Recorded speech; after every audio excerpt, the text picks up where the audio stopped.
Hello friend, Maharashtra recipe स्वाद या चॅनलमध्ये आपलं स्वागत आहे। तर आज आपण अगदी सोप्या पद्धतीने खमंग आणि चवदार अशी कांद्याच्या पातीची भाजी पाहणार आहोत।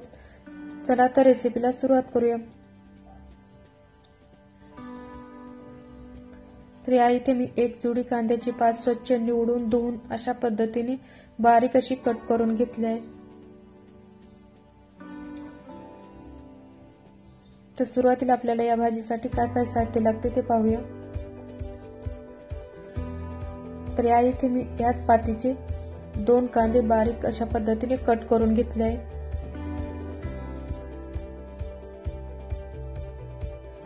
त्यानंतर अर्धा वाटी मुगाची डाळ 5 ते 7 मिनिटे पाण्यात भिजवून त्यातील पाणी व्यवस्थित काढून घेतले आहे।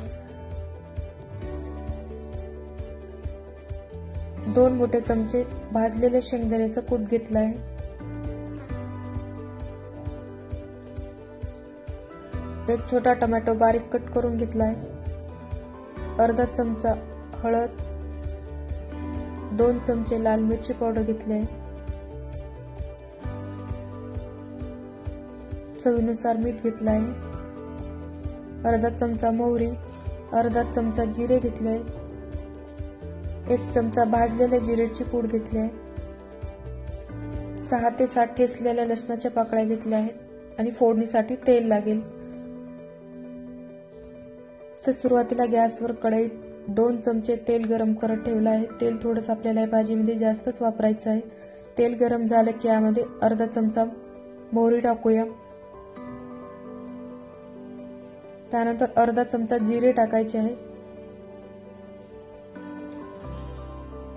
तर जिरे मोहरी व्यवस्थित तेलामध्ये तडतडल्याच्या नंतर यामध्ये बारीक कट केलेला कांदा टाकून घ्यायचा आहे। तर कांद्याला आपण आता हलकासा सोनेरी कलर येईपर्यंत तेलामध्ये परतून घ्यायचा आहे।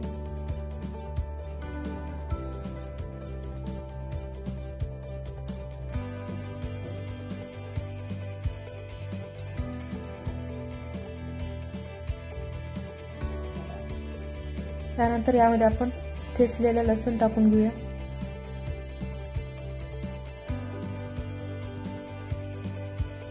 तर याला देखील तेलामध्ये परतून घ्यायचं आहे जेणेकरून या लसणातील कच्चापणा निघून जाईल।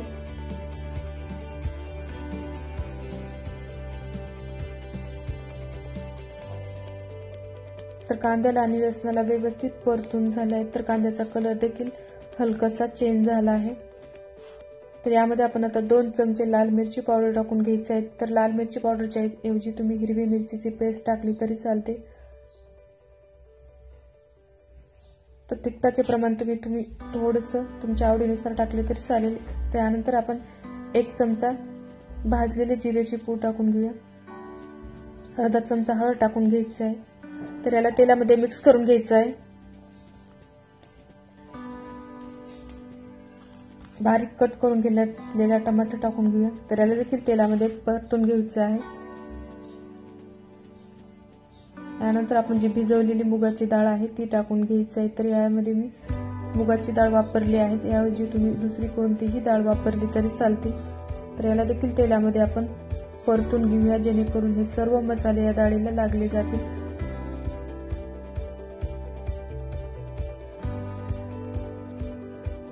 तर या इथे ही डाळ व्यवस्थित परतून झाली आहे। तर या डाळीला आपण आता 1 मिनिट झाकण लावून शिजवून घेणार आहोत।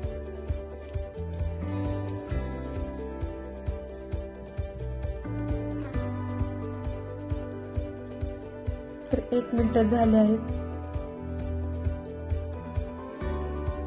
तर या इथे आपली ही डाळ मसाल्याबरोबर छान शिजली आहे। तर परत याला मिक्स करून घ्यायचं आहे।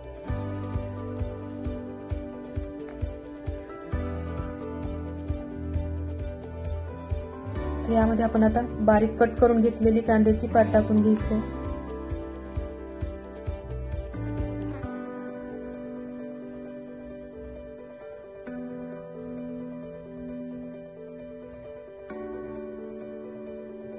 पात टाकल्याच्या नंतर यामध्ये आपण या मसाल्यामध्ये एकत्र करून घेऊया।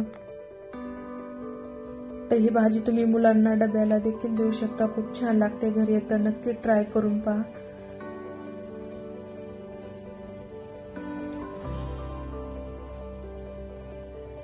तर या इथे ही पात व्यवस्थित मिक्स झाली आहे।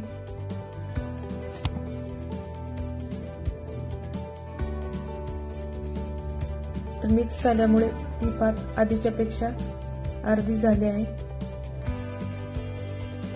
तर या भाजीमध्ये आपल्याला पाणी थोडं पण वापरायचं नाही, फक्त वाफेवरच ही भाजी आपण शिजवून घेणार आहोत। तर या भाजीला आपण आता 5 ते 7 मिनिटं झाकण लावून शिजवून देणार आहोत। गॅस मीडियमच ठेवायचा आहे।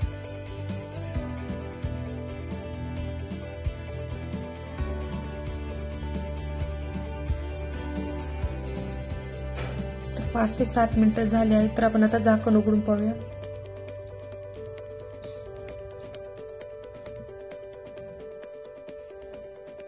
ह्या इथे आपली ही भाजी छान शिजली आहे। परत याला मिक्स करून घ्यायचं आहे। यामध्ये आपण आता चवीनुसार मीठ टाकून घेऊया। तर मीठ आपल्याला सर्वात शेवटीच टाकून घ्यायचं आहे। मीठ जर सुरुवातीला टाकलं तर या भाजीला जास्त पाणी सुटेल। मीठ टाकल्याच्या नंतर एकत्र करून घेऊया।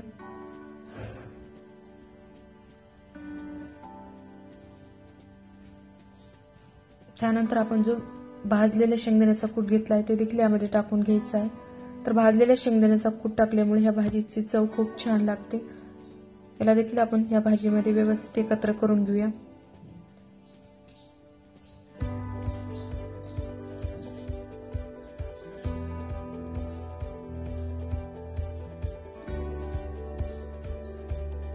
तर या इथे आपली ही भाजी तयार झाली आहे। तर याला आपण आता एका प्लेटमध्ये काढून घेऊया।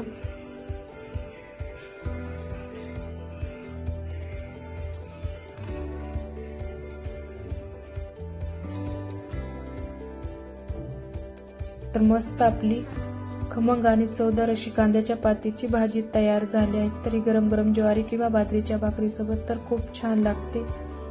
घरी नक्की ट्राय करून पहा। रेसिपी आवडली असेल तर व्हिडिओला लाईक करा आणि तुमच्या मित्रमैत्रिणींना शेअर करा। व्हिडिओ पाहिल्याबद्दल धन्यवाद।